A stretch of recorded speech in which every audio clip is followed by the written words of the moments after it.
Here's a review of skin, hair, and nail assessment. As we know the function of the skin is the first line of defense.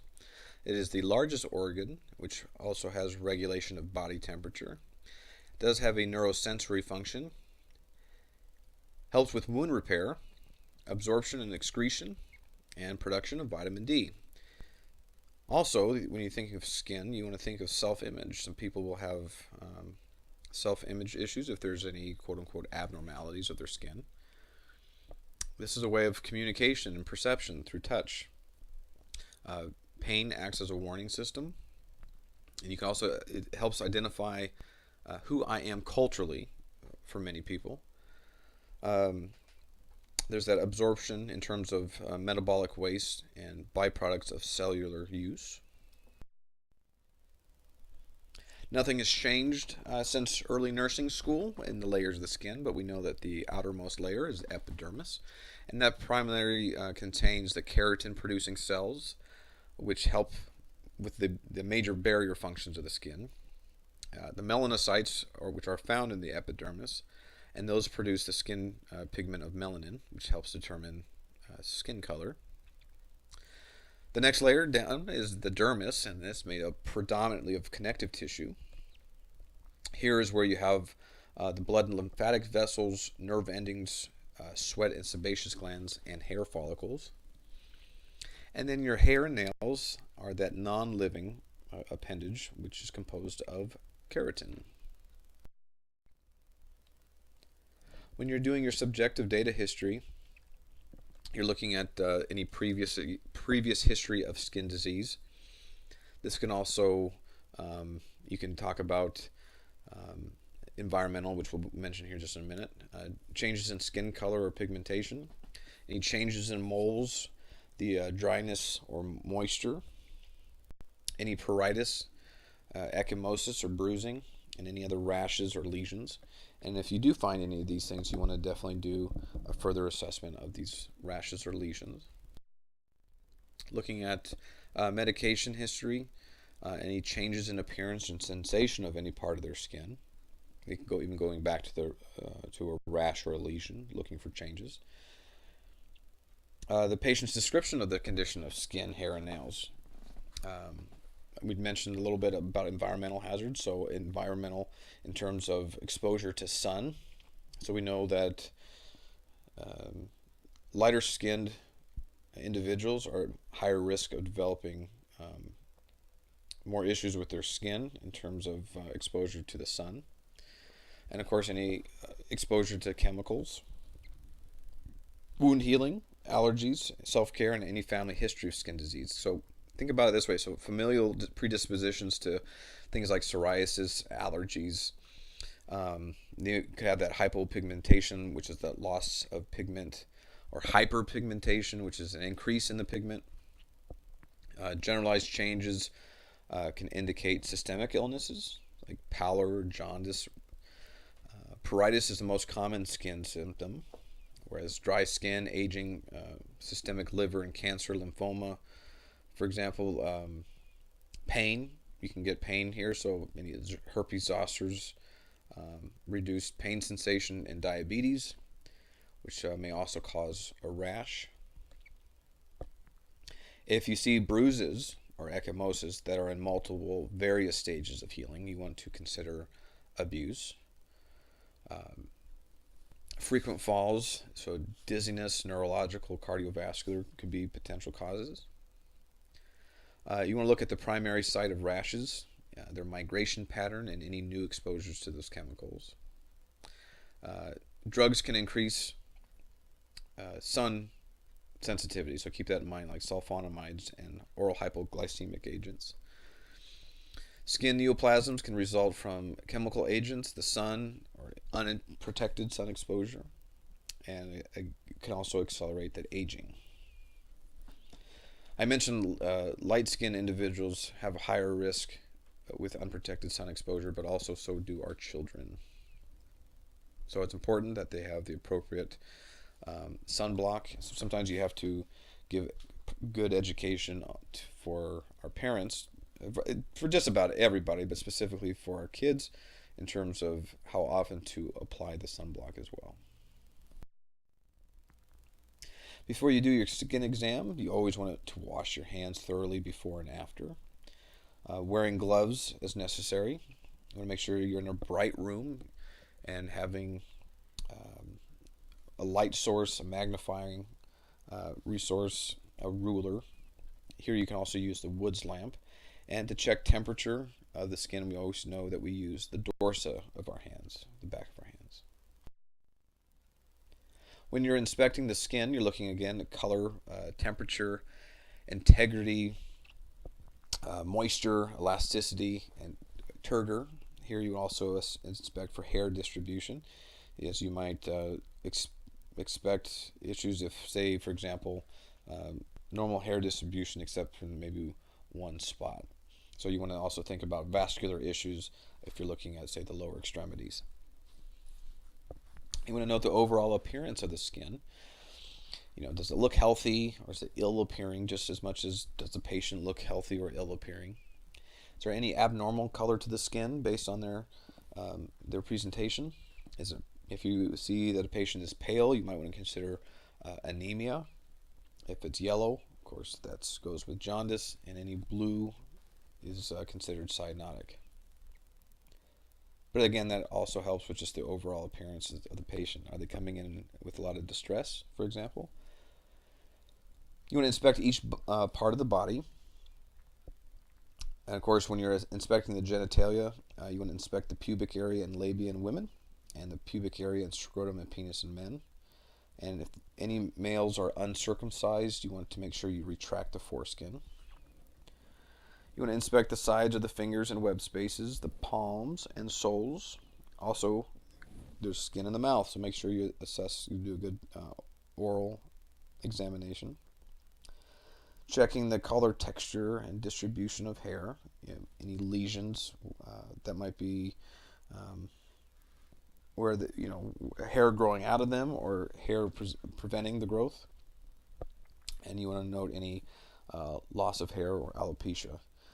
And of course, any thinning or brittle hair can be indicative of other pathology.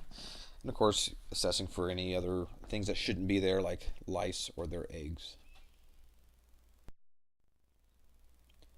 You want to have a good description of the lesions, so the number and distribution, looking at their arrangement and configuration. So do the lesions form a pattern or not? Are they well demarcated at linear borders? You might want to consider contact dermatitis, for example. You look at the sides of the lesions, the color of them,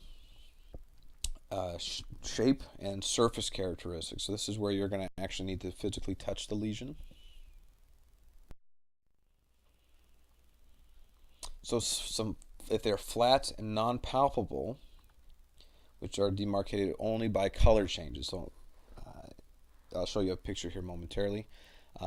So if there's changes, the only difference between the lesion and the rest of the skin is by color change. And these cannot be distinguished by touch because they are flat and non-palpable. So if they're smaller than a centimeter, they're considered a macule. If they're larger than 2 centimeters, they're considered a patch. Solid and palpable lesions, a papule is smaller than a centimeter, but elevates above the surface of the skin. A plaque is larger than a centimeter. A nodule can be palpated deeper than, say, a papule or plaque, and may also be below the skin surface. The only way you can tell the difference is because there's a raise in the skin, but it's not growing on top of the skin. And a wheal is a papule or plaque which formed by edema in the skin, and that usually will disappear over a short period of time, depending on the pathology. So here you'll see a macule on the left and a patch on the right.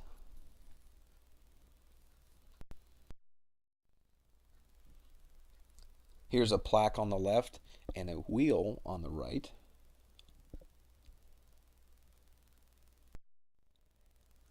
In terms of fluid-filled lesions, a vesicle, and that's smaller than a centimeter and raised above the skin surface. Now this will usually contain serous fluid, but it may also contain blood. Vesicles we considered blisters. Now, a bulla is larger than a centimeter with the same contents as a vesicle, so they're just larger than that vesicle. Same as a vesicle, just a little bit larger. A cyst, now that has a firm walled lesion, and that usually will contain some sort of a semi-solid material. Now you can tell the difference between a cyst and from a nodule because it's a little bit softer and more rubbery in feel. Now a pustule, that's a small lesion that's raised above the skin, but it contains a purulent material.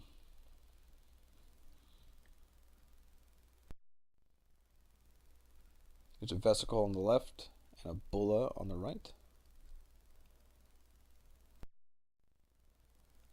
A pustule on the left and a cyst on the right. If you have a lesion that is depressed in the skin, an erosion, this is an area of skin loss, usually with moist and erythematous base, and the erosion is really more superficial and does not extend below the epidermis. Whereas an ulcer, you'll have the skin loss that extends into the dermis or even deeper. Or you may even have a fissure, and that's more of a linear erosion or ulcer.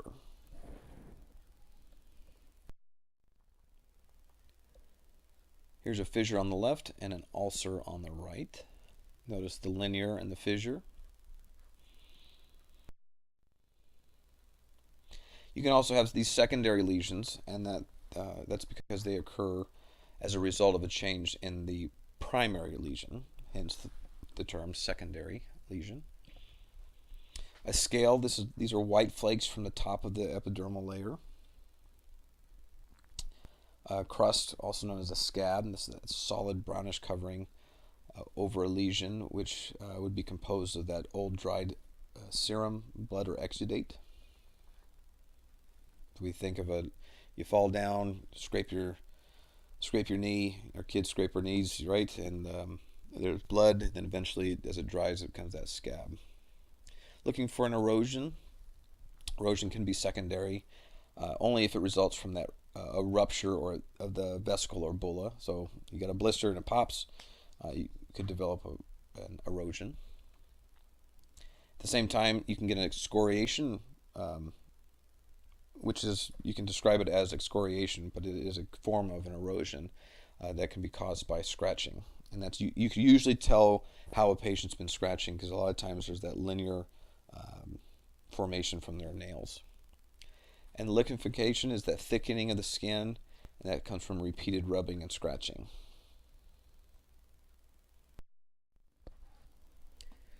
You could also have atrophy of the skin.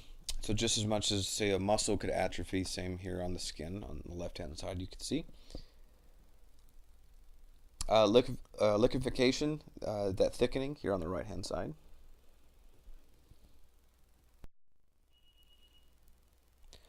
When you're inspecting the nails, you're looking at the shape and contour and condition. Also looking for any clubbing, which we'll cover here momentarily. The shape and contour, a normal nail is slightly curved or flat. The edges are smooth, rounded, and clean. Looking at consistency, they should feel smooth, and the thickness of the nail should be uniform throughout. The nail base is firm to palpation, so it shouldn't be soft. And the color should be translucent and pink. This helps you assess for capillary refill, which we all know should be less than 2 seconds. So if you were to look at the nail, that translucent pink feel, if you depress the nail, it should go white, and then by letting go, it should go back to that same translucent pink color in less than 2 seconds.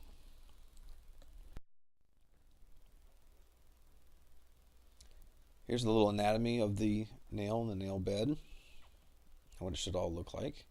Note the peronchial space, as if you can have issues here, which we'll cover. So clubbing is when you have a thickening of the soft tissue beneath the proximal nail plate. So that results in this spongy feel of the nail, and then thickening in that area of the digit. So basically, it's more rounded. I'll show you a picture here in just a minute.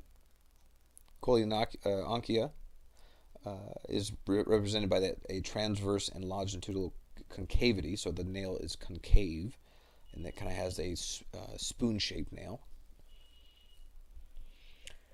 If there's any pitting in the nail, would be shown as like a depression in the nail plate itself, and usually pitting is associated with psoriasis. Peronchia, that's inflammation of that nail fold or where the cuticle is. And onycholysis is when the nail plate is separated but from the nail bed. So just for purposes of bringing the point home, let's say a large object goes in between the nail and the nail bed or the skin of the nail, and it becomes elevated from that. A lot of times this can happen just from stubbing one's toe, for example, or if they're I've seen it a lot in patients that do a lot with their hands, that it just happens to, if something falls out of their hand, and if their nails are just long enough that it could be separated. And what happens is if you have that normal translucent pink look to it, but an area of that nail might be have more of a white discoloration, and that's usually where the nail has then separated from the nail bed. On the left here, you see a clubbed nail compared to a normal nail on the right.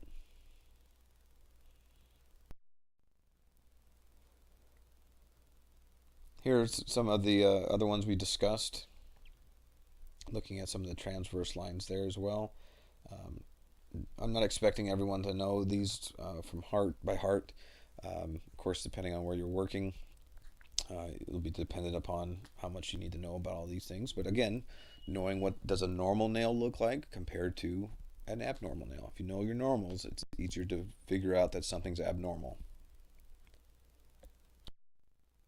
And then here's a picture of that concaved spoon nail.